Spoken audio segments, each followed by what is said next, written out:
Hey, it's your girl, Nikki St. Clair. Thank you so much for tuning in. If you love my videos, please like, share, subscribe, and let's get this show rolling. Tell somebody, each one to each one. You know what I mean? I'm here to bring light, I'm here to encourage, and I'm here to share my truths. Excuse me, share my truths. And I would love to share with you because as I'm growing, I would like to see you have your personal growth experience too and succeed. So, anyways, I wanted to come to you guys. First of all, I want to give my condolences to DMX's family, aka Earl Simmons. Um, Man, I had the biggest crush, okay, on DMX. And for those who know in the LA scene and spotlight, I'll give my personal experience. We're on Sunset at Miyagi's. Miyagi's is like this place to be, sushi spot. It was upstairs, downstairs. It had a stage, it had karaoke. I've had some of my greatest experiences there. I know I sang karaoke with Jamie Foxx. We sang "Can We Get Kinky Tonight?" With that was by SWV. Gosh, I mean, like, I met so many people. Bokeem Woodbine. There's been so many people that come through there. I know Whitney and Bobby came through as well. Whitney got up and sang. Whitney and Bobby got up and sang. I mean, it was just like the place to be.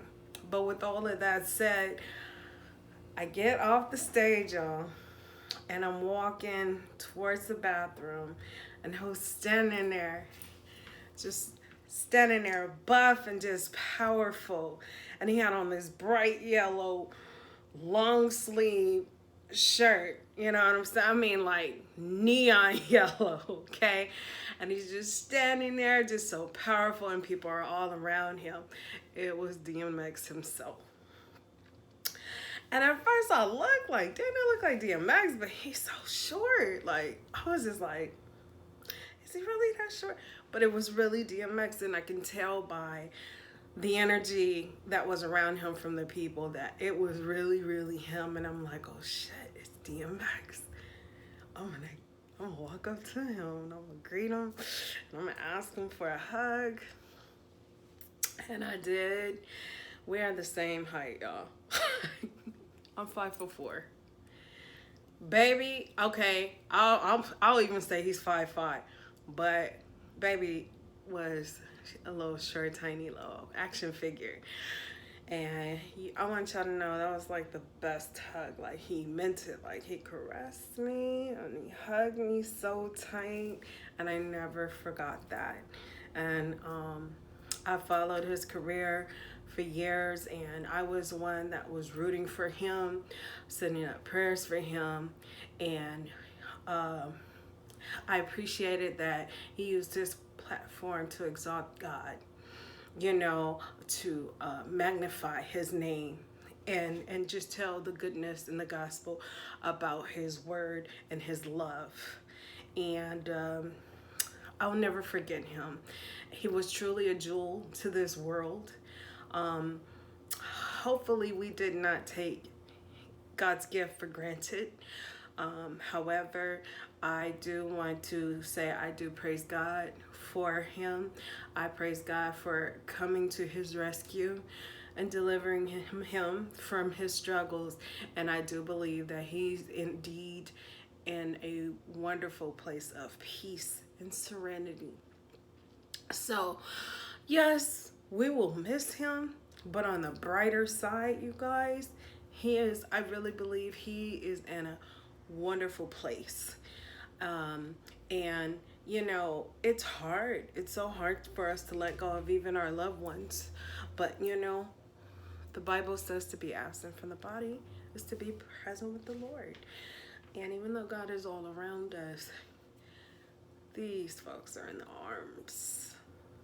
You know, they are just eternally going to be in bliss in his presence. And what a wonderful joy that my mind can't even contain. It can't even imagine what that must feel like. But there is definitely an excitement in my spirit that looks forward to such a wonderful, eternal experience. To know that that's your ending, it makes life not worth, it makes life worth living, because you know you're going to a better place. And I think because I know that, and I know that in my heart, before I used to take things so personal, I'm able to rise above so much stuff, you guys, and I'm able to be happy and shake things off and not even allow it to eat inside of me like I used to, because I know the love of God and the peace of God is going to surpass all my understanding, and for a greater cause and a greater good. Everything happens for a reason, and a lot of times God shows us, right? Sometimes he shows us rejection for our own protection. Sometimes he shows us that the very bully that was coming at us to condemn us and to tear us down, he shows us their weaknesses. And we end up praying for our enemies, right? And I remember the saints used to say, pray for your enemies. And I'm like, pray for my enemies? They're my enemies. Why would I want to pray for them? But a lot of times, if we're not careful, we become the very thing that we hate, right? So if you were bullied, sometimes you become a bully. If somebody was a thief and took from you, you're angry, right? You're angry. Well, somebody took from me. How many times have we heard that explanation? Somebody took from me. Somebody hurt me. And they felt justified because someone did it to them. So we're justified to do it to someone else. That is not of God. God does not smile upon that. And, you know, a lot of times you have to take things as a learning experience, not learning how to be like the person that has offended you, but learning and being able to discern and dissect why, when, and how not to be, right? So with that said, we want to send condolences to the family of DMX, all the fans, all the friends. Just know he's in a better place. Okay, you guys, I have been on POF. Okay, I check it periodically on downtime, and it's just been really an interesting quest. You know, I do have a preference. I do prefer black men only, and I don't know if it's offensive, but I did say preference is black man only. And I swear every race is in my inbox. It's like either they don't read or they don't care, or they're just like totally taken by my picture, that they just bypass all that. Or maybe they're hoping to change my mind. I don't know. But the only reason why I prefer a black man is because I understand his struggle. I was made to love the black man.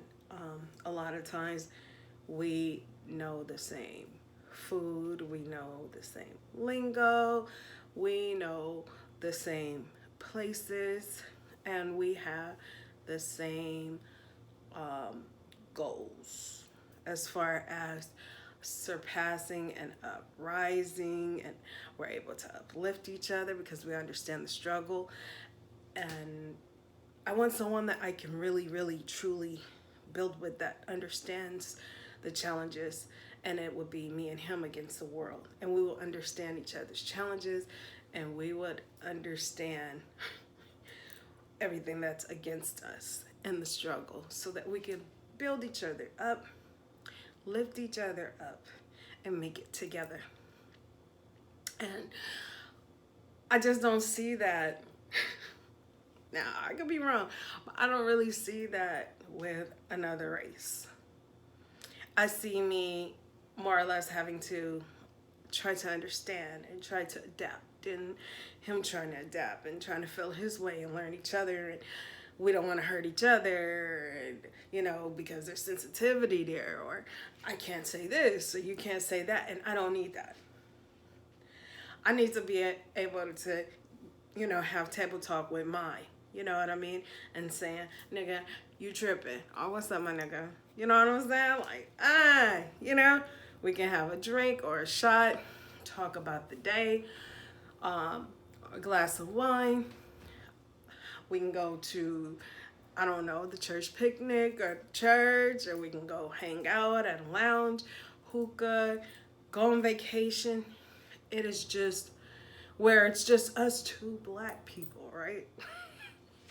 So we're each other's company. And like I said, we understand each other and we got each other's back. Even if we're like 11 hours away in Australia, the Maldives, or Greece, we got each other. And I just don't see me sharing such an experience with any other race but a black man. So I'm sorry if there is some sort of offense that some take, but I can't help it. Everyone has a preference, right? Some people want a fat girl, some people want a skinny girl, some women want a tall man, some women want a man with, I don't know, curly hair. Some men want a woman with no weave and no makeup. It's all about preference, you guys. And that's why I always say, if a black man wants a white woman or other, yes, please go have fun. Do that, because you know what? I don't want no man that don't want me. Or I don't want no man that just gonna say, you'll do, I'm struggling right now. But when you get back on your feet, or you feeling like you made it, you go after what you wanted in the first doggone place. No. I want someone that truly, truly loves and wants me, that's going to appreciate me, that's going to edify me. And I will edify him as well. So you guys don't take offense to anything. You know what I'm saying? Because there's someone for everybody. And I just felt like there's someone for you. If you are not black, but you desire a black wife, there's somebody for you. It just won't be me, okay?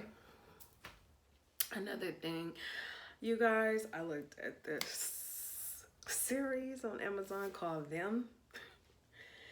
It was truly a mind twist. I kind of got lost after episode 7, but it all came together. I want to say the ending was kind of a letdown, because it was just so much information compacted that if you don't pay attention, if you are not glued in and really, really connected into the end of the series, you're gonna miss it, and you're going to miss the whole reason for them. It was kind of confusing, because I don't know what was real, what was fake. Did she go to the psych ward, or didn't she? Was it all in her head? It was just, were they the ones that did that stuff to their own yard? Because I remember the neighbors say, you need to clean this up. Or is it that the neighbors did it and have the audacity to tell them to clean it up? So I don't really want to give away too much for those who haven't seen it. But the gist of what I got from it is that, yes, we do have generational curses. Yes, we have been through some things, but if we don't break those generational curses, if we don't get it from the root, it's something that we can't hide from. It's something that we can't move away from. They moved from the South. They came to Compton, but they still had issues. They still had problems. But one thing I did like about the movie was that it basically talks about mental health, and it didn't really, I mean, they were the focus, don't get me wrong. I think they're the Emerys. They were the focus. However, it dealt with the white neighbors who were racist. They had their own mental illness and battles going on because of things that and trauma that have happened in their lives. So you kind of get to visit a lot of things. And I don't know, I just felt like I had to connect the dots on my own. And I'm not a simple girl, you know, but I just feel like certain things like were missing. So you just kind of have to, your mind is like, well, what happened? What happened? What happened? But your mind just has to kind of soothe itself and say, oh, well, you know, maybe this happened. Maybe that happened. Or maybe she did that because of this. Perhaps they did this because of that. Maybe he really did go off on them. Maybe he didn't really go off on them. Maybe he did go here and do this. Maybe it was all in his mind. So when I say it was a mind fuck, it was a mind fuck because you don't know what's real and what was not real. And it kind of made me reminiscent of The Sixth Sense, because with The Sixth Sense, it was just kind of like, wow. At the end, it's like, whoa, shit. Yeah, he was sitting there and nobody said anything. He did go here and walk through here and nobody said anything to him, you know? And it all came together. You know what I'm saying? It all made sense, and it's just like, whoa, that was a mind fuck, because it all came together. And once you do a rewatch, it has so much rewatch value. You go to rewatch and you're like, okay, yeah, I can see that happening. But this right here, I don't know. You can drop down in the comments and let me know. Do you feel like there were some unanswered questions? Do you feel like there were things missing? Did it confuse you, or did you really get it? So, you know, let me know how you feel about it. But again, that was Them, which was showcased on Prime Video. And yeah, it's up now. So you guys can go ahead and click on it. It is a series. Each episode is anywhere from like 42 minutes to an hour. I don't know. It's something like that. So if you feel up to binge watching, that's the one to go to. I don't know what else is going on. Again, like I said, single life it's been kind of cool, you know. But I do have to say, it does get lonely. It does get quiet. I remember, you know, being able to hug him or kiss him or tell him to drive safely to work every day. Or I don't cook as much. I don't clean as much. I do have more money to spare, you know what I mean? Because when I did the grocery shopping, I did grocery shopping for us. When I bought toilet paper, I went to Costco. I don't go to Costco anymore. I don't really go to Smart and Final anymore. You know what I mean? And now I've adjusted. So now I see me like shopping more. Like, oh my God, like I have like 6 pairs of shoes, right?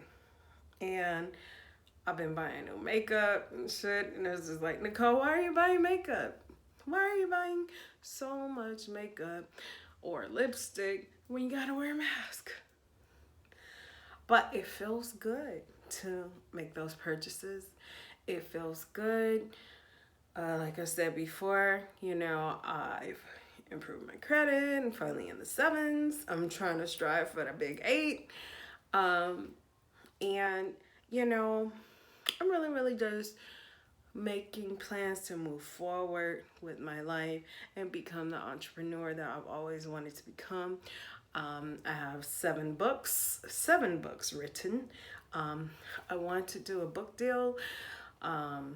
So I have to look into my pros and cons with that, because I've been told if you sign this contract, you give them power to change a lot of things. And I don't want anybody changing my creativity because it's mine. It came from here, and I could self-publish, but I would be responsible for the promotion and all of the avenues. And I don't know.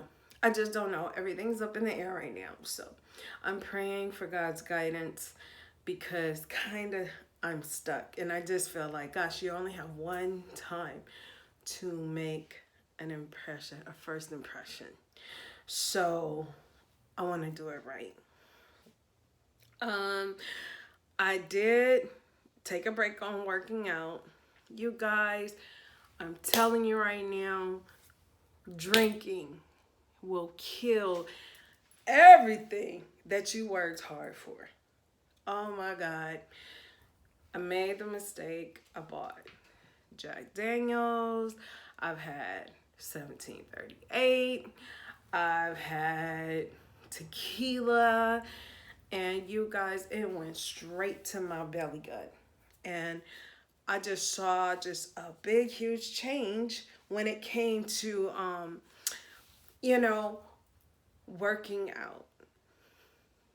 I'm going to encourage everybody. If you're trying to work out, I've worked so hard, so hard. And I have a trainer, and I was seeing results. And then all of this drinking every day, yes, I had to put down the bottle, you guys. It's become, or it had become a problem, because then you have, I don't know if everybody is experiencing this, but I'm having trouble sleeping, right? So you're like, okay, I'm gonna have a glass of wine. Okay, oh, I just want to unwind. I'm gonna make me a cocktail, Oh, such and such is coming over. Let's have a cocktail. Let me go here. Oh, okay, yeah, I'll take a cocktail. And before you know it, you're drinking more and more and more. And like I said before, 96 calories per shot in a dark liquor. Okay? 64 calories per shot in tequila. It's all bad. But like I said before, I've been on that 1738. I've been on Jack Daniels, and then champagne. Oh my God, that's full of sugar, right? It's gonna kill your figure. It's gonna kill your diet, okay? Don't do it, all right? Like I said before, I'm sitting here looking like a whole pregnancy experience over here. And before, my shape was going like this. Now I'm looking like, okay, it's not worth it. So, if no one else told you, you're talking to a chick that is going through the struggle, that's going through the battle of the bulge, okay? Don't do it. Drink more water, be more active, and you will be fine. Oh, and eat a lot of greens, and eliminate. Make sure you're eliminating every day. And I know it's kind of gross to talk about, but it's very, very, very imperative that you have a BM every day. Anything else is really not normal. Okay? So anyways, I just wanted to check in. I wanted to give DMX his just due praises, tell you guys about my experience with him and how fine he is in person and how good he felt when he hugged me. It was so solid. I wanted to tell you about them. I want to tell you about my dating experience. And last but not least, I wanted to tell you and encourage you guys, if you're working out, if you are changing your eating habits, don't get caught up in the drinking, because it's going to kill all of the work that you've done. So anyways, I am Nikki St. Clair. Thank you so much for dropping by, and I shall talk to you later. Bye.